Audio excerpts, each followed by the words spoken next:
A paz do Senhor Jesus, meus amados irmãos, vamos começar aqui mais um cafezinho com Jesus. Eu sou o pastor Alex, que apresenta o cafezinho. Hoje nós estamos no nosso áudio 12º, né, com o estudo Uma Rainha de Fé. Glórias a Deus por isso, né? Por que que Esther é uma rainha de fé? Primeiro porque ela creu muito naquilo que Deus podia fazer, né? E o ápice, o momento principal na sua vida foi que ela tinha que entrar na presença do rei. E ela tinha tanta fé que ela jejuou antes, ela preparou aquele caminho para entrar na presença do rei, né? Isso é algo muito importante e a gente coloca ela como uma rainha de fé. Pois bem, ontem a gente leu aqui o capítulo 6 todo, né? E o último versículo que a gente leu, eu vou ler agora, que diz assim, ó. Estando ele ainda falando com ele, chegaram os eunucos do rei e se apresentaram a levar Amã ao banquete que Esther tinha preparado. Então, vocês viram aí que Deus quis honrar, ele estava lendo o livro das crônicas, né? Então ele lembrou, ele ficou sabendo lá, lendo o livro das crônicas, que uma pessoa livrou ele da morte, né? E essa pessoa que livrou ele da morte, aqueles dois homens que trabalhavam na porta do rei, Bigtan e Teres, né? Então quem foi que livrou eles da morte? Foi Mardoqueu, tio de Esther, que ficava na porta do rei, do palácio. Então... aconteceu que quando ele leu aquela crônica, ele perguntou, mas o que é que fizeram para ele? O que é que deram para ele? Não, não deram nada, Senhor. Como assim? Ele me livrou da morte e não deram nada? Estou só relembrando você esse caso. Então foi aí que ele pegou e falou assim, veja quem está no pátio. Na mesma hora, quem entrou no pátio foi Amã, porque Amã estava indo falar com o rei e pedindo para enforcar Mardoqueu. Ele tinha preparado uma forca que a sua esposa falou, né, ela deu a ideia. Então ele preparou uma forca e ele foi falar com o rei se o rei permitia ele matar Mardoqueu. Só que no mesmo tempo, o rei queria abençoar Mardoqueu.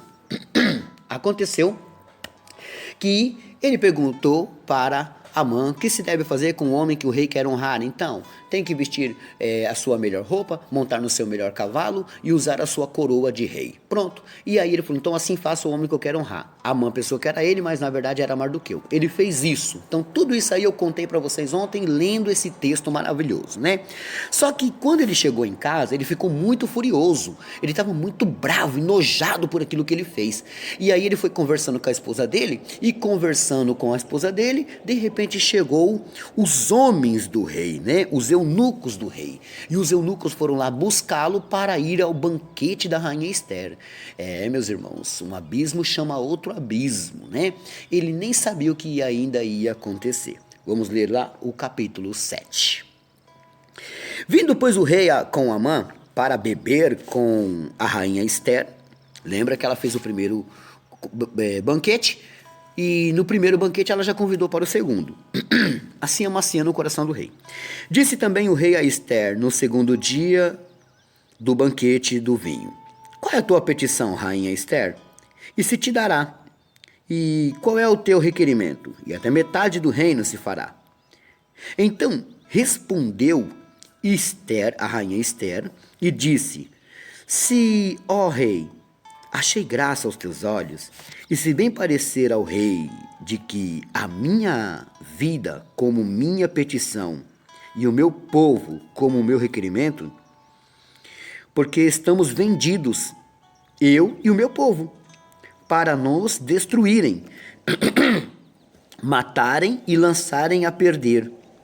Se ainda por servos e por servas nos vendessem, calar-me-ia, ainda que o opressor não recompensaria a perda do rei. Então falou o rei Assuero e disse à rainha Esther, quem é esse? E onde está esse cujo coração o instigou a fazer isso? Então agora ela diz para ele, olha rei, eu estou arriscado. É como se tivesse um decreto, rei. Então, não, como não? Tem um decreto contra nós. Eu e meu povo vai perecer. Então o rei agora pergunta quem é essa pessoa que fez essa maldade. E disse Esther, o homem, o opressor, o inimigo, é este mal, Amã. Então Amã se perturbou perante o rei e a rainha. Ele não esperava aquilo. De repente ele estava com a taça de vinho na mão e a rainha fala: esse é o homem mau, que requeriria a destruição da minha vida e do meu povo. Porque ela disse aqui nesses versículos que eu acabei de ler: se antes a gente fosse dado ou vendido como servos, o Senhor nem teria problema. Mas na verdade essa pessoa quer exterminar as nossas vidas, sem o Senhor ganhar nada. Verso 7. E o rei, no seu furor, se levantou do banquete do vinho para o jardim do palácio. E Amã se pôs em pé para rogar a rainha Ester pela sua vida. Desculpa. Porque viu que já o mal lhe era determinado pelo rei. Então, ele já percebeu: agora eu vou morrer. Porque eu inquiri algo contra a rainha e o povo dela. E eu não sabia que a rainha... Isso é Amã pensando. Eu não sabia que a rainha era judia. Então agora eu vou morrer. Nesse momento ele começa a tocar nela. Não se toca em rainha. Ele começa a tocar nela. Ele começa a segurar seus vestidos. Ele começa a dizer algumas palavras. E pede para ela misericórdia. Veja o verso 8. Tornando, pois, o rei do jardim do palácio, a casa do banquete do vinho, Amã tinha caído prostrado sobre o leito em que estava Ester. Então disse o rei: porventura quereria ele também forçar a rainha perante mim nesta casa? Saindo esta palavra da boca do rei, cobriram a Amã o rosto. Então disse Arbona, um dos eunucos que servia diante do rei: Eis que também há forca de 50 côvados de altura, que Amã fizera para Mardoqueu, que falara para bem do rei. Está junto à casa de Amã. Então disse o rei: enforca-o nela. De repente, o eunuco Arbona, ele diz: olha, meu rei, tem uma forca na casa dele. E essa forca foi preparada de 50 côvados de altura para Mardoqueu, o homem que fez o bem para o Senhor.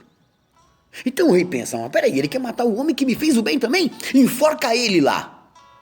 E nesse momento, as trevas se apossam de Amã.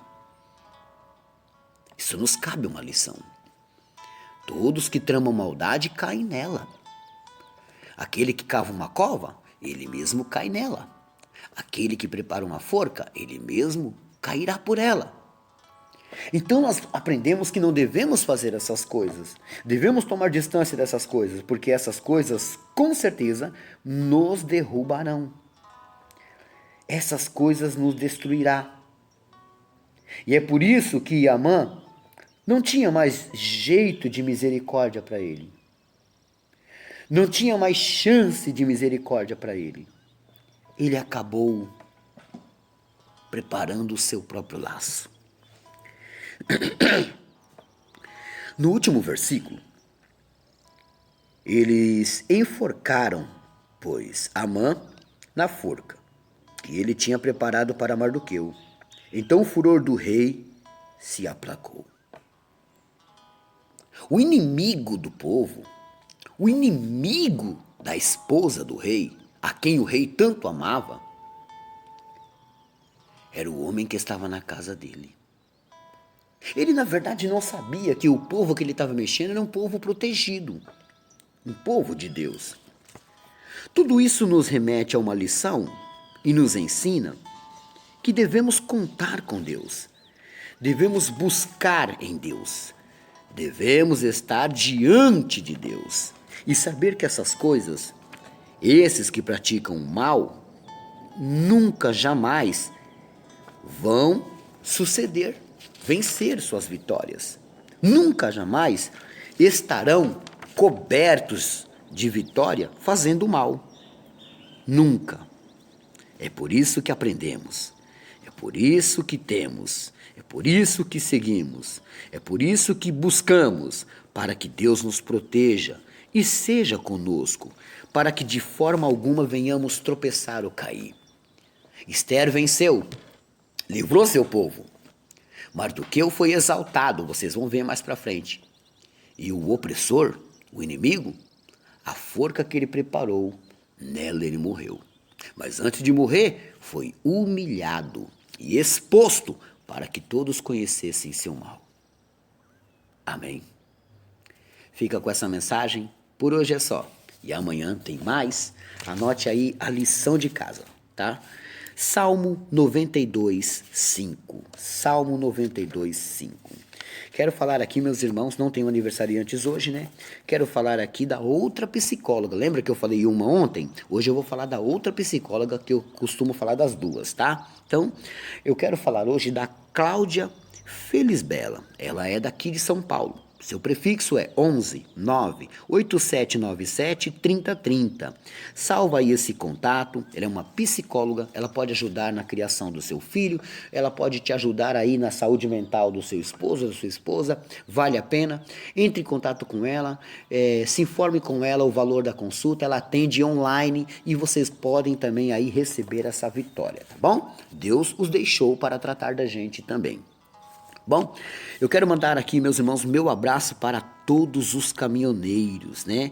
E eu quero aqui também, deixa eu ver aqui qual é o próximo recado. Abraços aniversariantes, vocês têm que me avisar uma semana antes, tá bom? Bom, tá aí os meus recadinhos. Curtam minha página no Facebook, Cafezinho com Jesus, o sabor do saber, tá bom? E também, meus irmãos, não sejam somente ouvintes, mas também praticantes. Por hoje é só e amanhã tem mais.